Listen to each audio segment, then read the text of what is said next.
All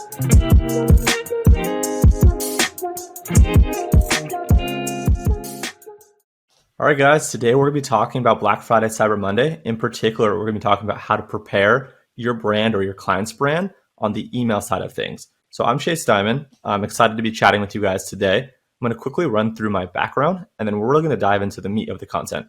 So to quickly share my background, right now I'm a partner at Structured Agency. We're an e-commerce agency that currently helps 150 of the fastest growing e-commerce brands acquire and convert more of their customers.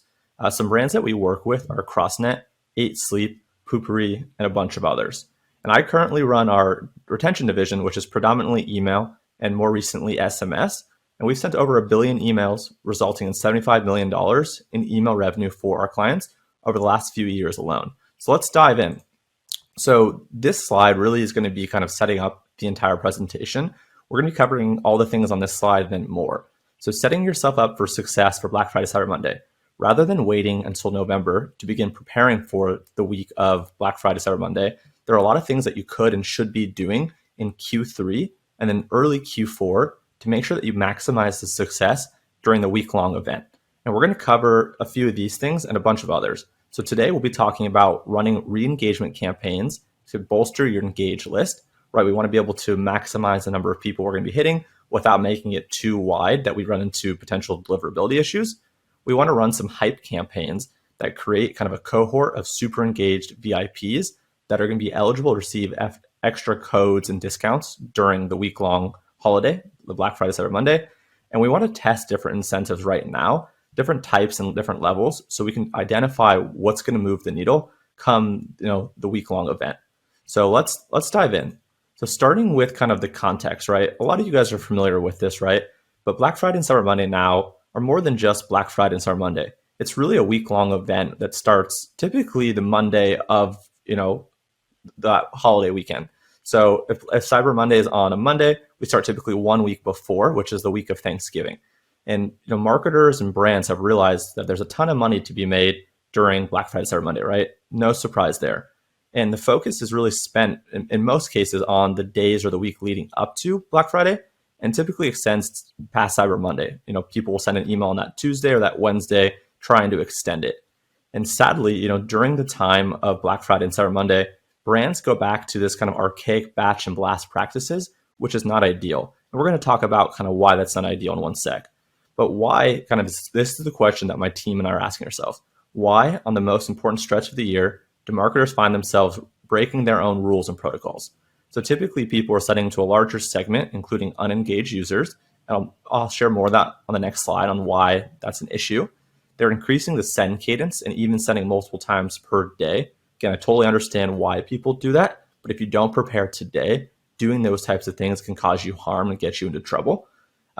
People typically do blanket discounts without any kind of strategic rationale. So we'll be talking today about different types of discounts and how you should be preparing for it today. And then they're not typically rewarding high value or high engagement customers for their contributions throughout the year. And I'm going to give you guys a spin on kind of how we think a VIP is. That's a little bit different than how most people are thinking about VIPs. So here's the issue with increasing kind of the segment size, right? So deliverability and inbox placement are super important components of your email strategy. If you have poor deliverability, you really don't have longevity of your email channel. So making sure that we protect our ability to hit the inbox, or at the very least the promotions, is super crucial to our success during the holidays, before and after. And over the past couple of years, there's been an extra focus on having smart and strategic segmentation. I've been doing email now for 7, 8, 9 years. And when I first started, you could just bash and blast your whole list and have no issues. Today, that could not be farther from the truth. Today, ISPs like Google, Hotmail, Yahoo, and so on are really kind of penalizing brands that are just bashing and blasting. It's all about sending high quality emails to people that are engaged. And today, in a pre-iOS 15 world, that's people that are opening or clicking over the last 30, 60, 90, potentially 120 days. And in order to maximize send and visibility during this holiday season, marketers often will expand their segments during periods where they want to give heavy offers. And again, that's not bad if you do it properly. That gets you into trouble if you're just opening it up super wide to the whole list without doing any prep or kind of homework ahead of time. And the reason being is this creates a downtick in opens in click-throughs, which can potentially create issues with inbox placements. The goal in the benchmark that we want to hit is a 20% open rate or higher. That's typically the goal throughout the whole year. And we want to get close to that same goal throughout the holiday season as well. So the way that we do that is going to be through kind of some of the following things we're going to be talking about coming up. So get creative with your deliverability. So in order to target as broad of an audience as you want during Black Friday and Cyber Monday, you have to be kind of creative and you have to do a couple things that allow you to do this safely. So a couple things that you guys can do to kind of increase your domain health and your deliverability are as follows. So we're going to want to encourage people to whitelist your emails by having them move you from the promotions to the inbox, having them add you to the address book, or probably easier, enticing them to reply to your emails. By getting them to reply to your emails, that's hopefully going to prioritize your emails into their inbox, or at the very least, the promotions. And one thing that we've been testing and one thing that we're trying at our agency is a strong incentive to get people to actually whitelist or reply to your emails is for them to believe that they have to be first in line to receive some kind of limited edition item. And again, obviously, we want to make sure that if there's scarcity, it's true. False scarcity is really bad. So we want to make sure that obviously what I'm about to say is something that's legitimate. And you create some kind of special category or new product or limited quantity run for some special item. So for example, you can release a product that might only have, let's say, 100 quantity, right? Only 100 items are available for purchase. And by telling our customers that if they whitelist us and they get the notification and we hit the inbox, that's going to give them a really great chance at being one of the 100 people that actually can purchase some special item. And this is so that way they don't miss an email. So it's really kind of aligning my incentive as a brand or an agency with your incentive as a consumer, where I have 100 of this watch or I have 100 of this hat, and you really want one of these limited edition ones because you really like our brand. So by you making sure that you have our notifications on and that we're hitting your inbox, you're going to be likely to be able to purchase that product first or at all. And then we want to focus on re-engaging customers organically. So what does that look like? What does that mean? So typically, different win back or sunset campaigns or automations take the approach of being really short and sweet. And they often focus on taking the action of the user to just engage with a message, whether that's clicking, replying, opening. So that way they can move from the unengaged or the about to lapse group into the group that's going to be receiving ongoing emails and campaigns. And then, targeting unengaged folks in the months leading up to Black Friday or Cyber Monday, you can be a lot more specific with your voice and kind of verbiage. If you wait till the last minute, you're going to be rushed and you're not going to be as creative. So by, in August, September, October, even early November, having these win backs and these sunset flows or these sunset campaigns that are really simple, that just try to get people to open the email or click a link, is really going to be the goal, to be able to kind of increase up the amount of people that you're going to hit, but doing so in a way that's proper and safe.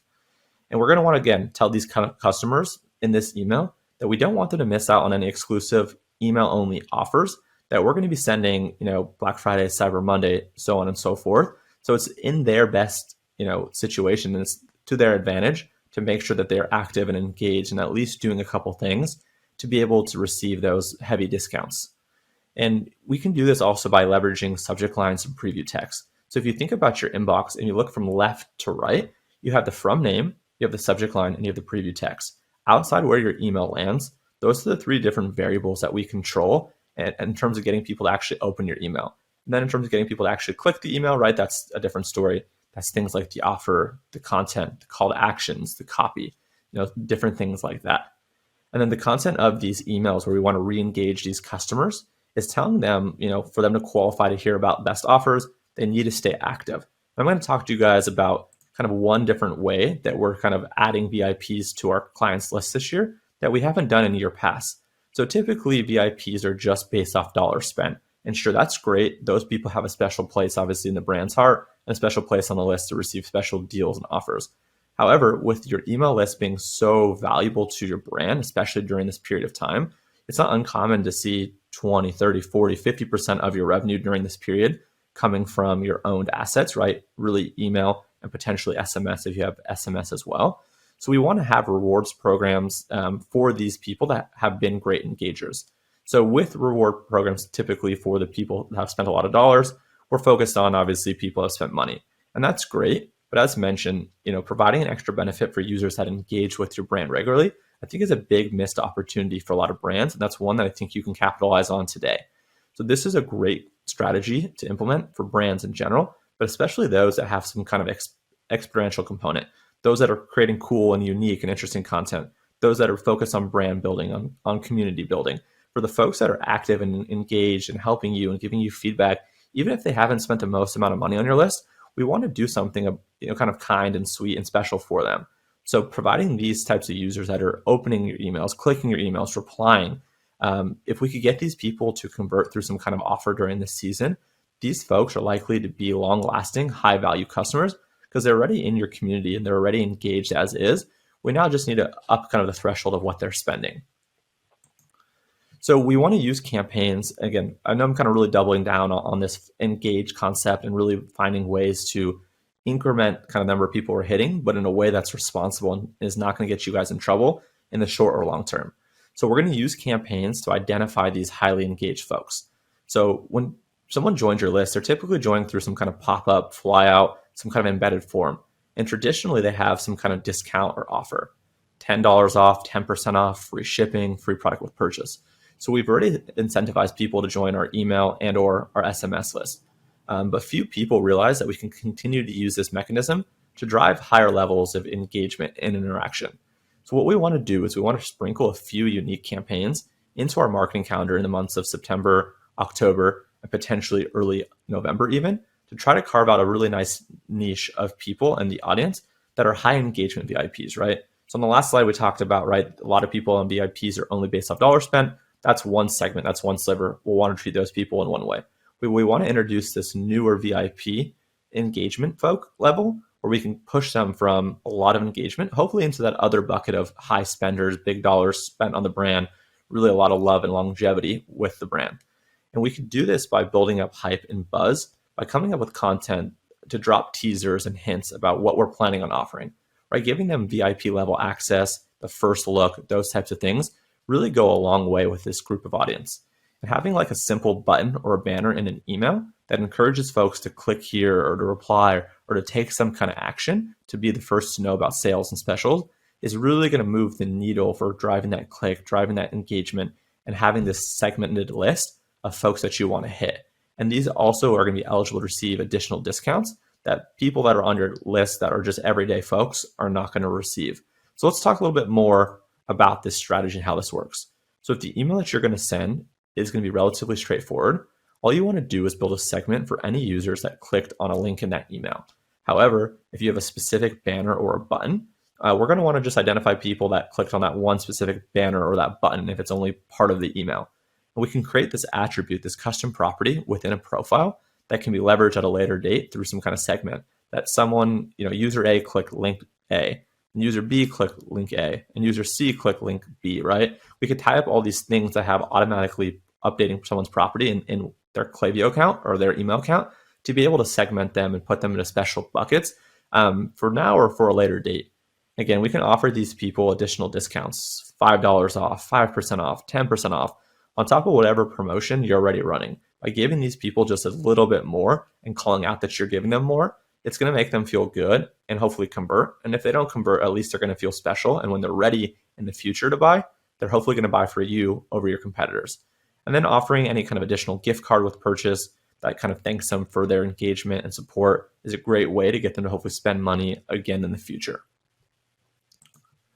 So let's talk about discounts and kind of the problem that people run into, and the problem that we see with a lot of prospects and clients initially is they just want to offer blanket discounts without any kind of strategy or rationale. So many brands just use this very simple strategy of offering a super high incentive during this period of the year, right? Makes sense, no surprise there. And then some brands will either step up or step down incentives over the course of the period. So say, Thanksgiving, a couple days before Thanksgiving, right ahead of Black Friday, maybe you're doing like a 20% off offer and you're really holding on to like that 25 or that 30% offer for, the actual Black Friday and then Cyber Monday. And then after, right, sales ending soon, you might offer the 20% off or whatever it might be. However, a lot of brands aren't really putting any thought process behind this or really thinking too hard about why this is the case. There's not enough testing throughout the year, especially right now, to understand the best levels and the different types of incentives that are going to move the needle. So let's talk about some examples. So how do you determine the right incentive? So in the months leading up to the biggest promotion period, it's helpful that you understand what types of incentives are going to move the needle for your consumers. And again, that's September, October, and early November, really figuring out this and making sure that you're all online across the whole company with all your vendors.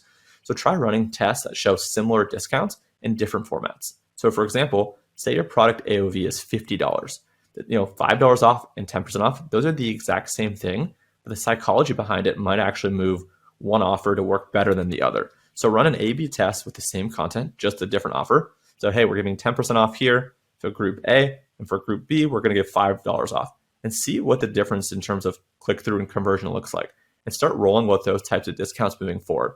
Maybe $1 off is better with your audience, so that way Black Friday, Cyber Monday come off, you just convert how much percent you wanted to do into $1 and go that route. So the other way that we can think about this is offering tiered discounts to drive up AOV. So keeping in mind that whole AOV of $50 or $60, we might want to push people towards 60, towards 90, towards 100. We could do this by offering 10% off, $60 and less. We can do 15% off, $61 to $99. And then we can do something like a 20% off, $100 or more. So by increasing the amount that people are spending, we're willing to give them more off because we want to make more money from each purchase, from each consumer on our list.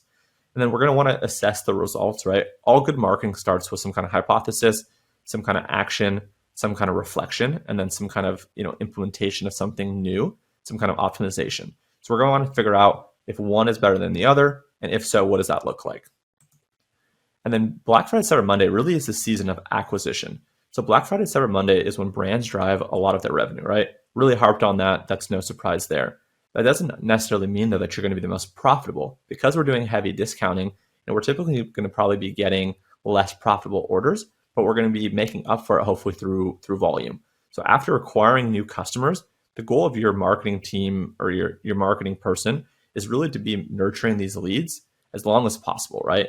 We want to make sure that the audience isn't bored throughout December and into Q1, and they were just there on your list for the heavy offer. So we're going to want to focus on relevant, engaging, and personal content that's going to help indoctrinate the new audience to choose your brand again and again and again, especially over competitors throughout the life cycle of that particular person. And now I have a couple last slides on the strategy for pre, during, and post Black Friday, Cyber Monday. So creative strategy for pre-Black Friday, Cyber Monday. So your campaign calendar and strategy should really tease upcoming sales, but largely kind of relegate to engagement type of content. We want to make sure that we don't burn the audience out with discounts too early. So we kind of want to warm them up, feed them content, educate them, provide them kind of humor or whatever it is for your brand to make sure that they're ready and prime come the week of. And then with that being said, your flows and your automations really should be Black Friday, Cyber Monday oriented. You should have Black Friday, Cyber Monday language, and they should really be focused on, hey, this product might not stay in stock due to all these heavy promotions. Make sure that you get yours as soon as they're ready. So again, we're incentivizing the openness and kind of the timeliness of people engaging with our content. And the more that we can do that for the weeks and months leading up to it, we then essentially train them in the psychology of this. Means as soon as it's ready to go, that perception of them having that access, that golden ticket to buy from you is hopefully going to help increase your conversion. And then again, your pop-up also should be very similar by mentioning that they're going to receive special deals once they're on their list. And expect that these leads may be cold until this promotion, right? So if someone signs up in September for Black Friday, Cyber Monday offer, they might not convert until then, and that's okay. But again, we have to make sure that we keep them warm and engaged through content and different types of things like that. All right, well, what about during Black Friday, Cyber Monday, right? So I think you have a clear picture now of what happens leading up to it. What do we do during Black Friday, Cyber Monday? So the campaign strategy should be more aggressive than average. We want to do maybe one campaign per day during Black Friday week, and then resend it on openers if applicable, right? So depending on iOS 15, maybe you can't do this for certain Apple devices, but you can for others. Or maybe you don't want to do this at all because you have so much new and fresh content. So resend if applicable. If not, totally fine and totally cool. And then your flow strategy should be a little bit more aggressive. It should be quicker. So say, for example, in the abandoned cart sequence throughout Q1 through Q3, you're normally sending an email, pretty recently after order, let's say, or pretty recently after someone added the cart, 1, 2, 3 hours, and then a day, and then 2 days, kind of reminding people. Then you might want to, for Black Friday Monday, change that cadence to sending it 5 or 10 minutes later, and then a follow-up 2 hours later, and then a follow-up 4 hours later. So we're going to want to take those similar emails and just kind of change the cadence to be a little bit more aggressive because we have a really small window of time where we need to convert someone. And they're going to be getting so many different emails that if we send 3 emails on an abandoned cart, someone might only actually see 1, potentially 2, right? And if someone buys, we're obviously not going to send them, additional emails. And then lastly, what's the content strategy post Black Friday, Cyber Monday? Your campaign strategy should include really not including too many discounts or promotions for like 1 or 2 months after Black Friday, Cyber Monday. Maybe with the exception of doing a few things for like Christmas, free shipping, or last minute promotions for Christmas. But outside of that, we really want to focus on engaging customers and subscribers with stories, educational content, getting them to participate through clicking a link or replying. And the flow strategy is to focus on asking new customers for reviews, introducing the brand story and the team, keeping the audience interested and engaged, just kind of like when they bought from you. So those are kind of what I had for you today. Thank you guys for having me. My agency, once again, is Structured Agency. Shoot me a follow on Twitter. My handle is ecom Chase Dimond. There's no A in Dimond. So if you wanted to screenshot this, follow me on Twitter every single day, posting different tips and tricks for e-commerce email marketing, as well as growing and scaling an agency. Thank you. Thank you ever so much, Chase. You're brilliant. Every time you come in, it's just value. My top takeaways from this is the maintaining the 20% open rate, priming up your audience towards the buildup of BFCM. I loved what you talked about, testing incentives, working on your VIP customer list, creating scarcity. There's a lot. We'll share your keynote or your deck with the audience. Chase, it's amazing. A lot of people would be having, comments and questions down below. So feel free to engage with them. I appreciate you. Thank you. Awesome. Thank you so much.